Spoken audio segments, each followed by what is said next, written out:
Thanksgiving is the perfect time of year to show off your baking skills, and you don't have to be a world-class baker to make a great tasting pumpkin pie. I'm Lindsey Schmidt, and today I'm going to be showing you how to make the perfect pie crust and the best tasting pumpkin filling for your pumpkin pie. All right, so your first step to making the perfect pumpkin pie is making the pie crust. Now, a pumpkin pie only requires one layer of pie crust. So if you're going to make an apple pie that requires a top and bottom layer of crust, then you would need to double this recipe so you'd have double the crust. But first, you're going to take 1 heaping cup of flour. And this recipe is a recipe that I used to do with my mom and my grandmother growing up, so it's proven work because we have perfected it over the years, many years of baking. Then you're going to have half a teaspoon of sugar. You don't want to make the pie crust too sweet because the filling is already sweet enough, and you don't want to have two sweet flavors competing with each other.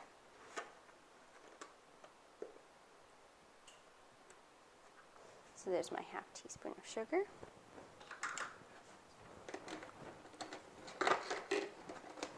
And then I'm going to mix these dry ingredients together with a fork. Nothing more than that. You don't need more because it's not really that, it's not too much that you have to mix.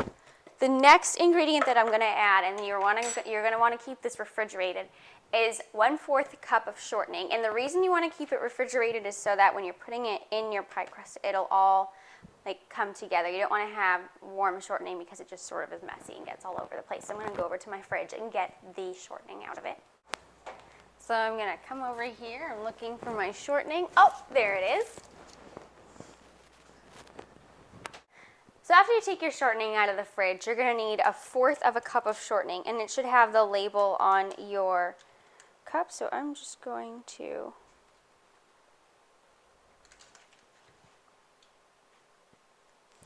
and 1/4 cup is equivalent to 4 tablespoons, which is about a chunk is going to look like this. So you just drop it in, and now you're going to mix it with your flour and your sugar. So after you have done you've added your shortening, you are going to add 1/4 cup of ice water. All right, now I'm going to start using my hands. Okay, now is the fun and messy part. You're going to roll the dough. So what you're going to do is, if you have a rolling mat, my mom has a rolling mat, but we don't have one here, is you're going to take a handful of flour and you're going to rub it on the space that you roll it on. You can roll it on a cutting board, or you can roll it on your counter like I'm doing. Also want to make sure you flour the rolling pin. And this is so that when you're rolling it, the dough doesn't stick to it. Don't be afraid to get messy at this part because it's going to happen no matter what you do. So you're going to start rolling the dough. And it might take a little while because the dough might be being temperamental and decide that it hates you and doesn't want to roll.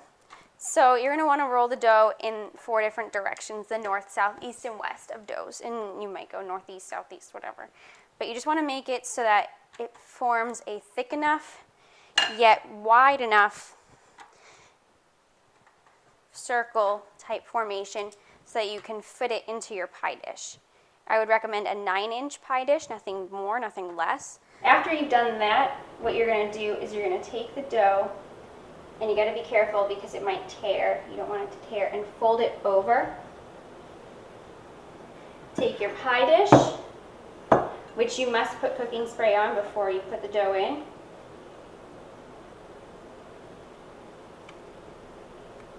And there you go. Your pie crust is in the dish. Now if you see any holes, again, you're going to want to patch that up a little bit by taking some off the edge and just sticking it on there with your hands and patting it down, making sure that the dish is covered.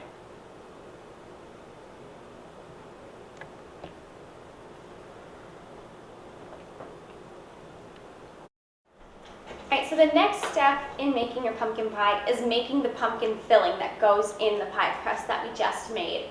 So I usually follow the ingredients on the back of the pumpkin.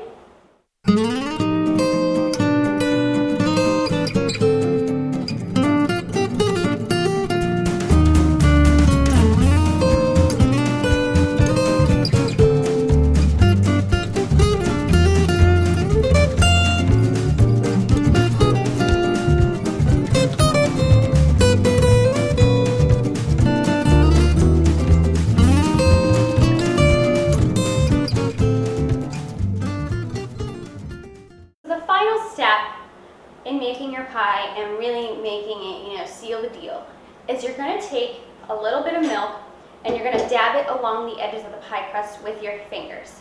And what this does, it really makes the crust have that golden brown color. So here's my little bit of milk. I'm just going to take it and dab it along the edges of the crust. So the last and final step to making your pumpkin pie is putting it in the oven. Now I have my oven preset for 425 degrees. And you're going to keep it at that temperature for about 15 minutes. And after that, you're going to take it and move it to 375 degrees and let it sit for about 40 to 50 minutes. This is the scary part.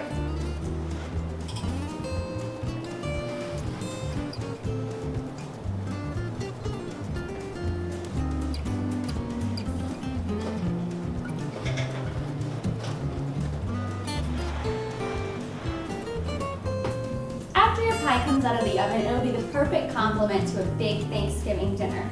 Remember to show off your baking skills during the holidays, and we hope that you have a happy Thanksgiving. Remember to like us on Facebook and follow us on Twitter. And for next time, this is ETalk.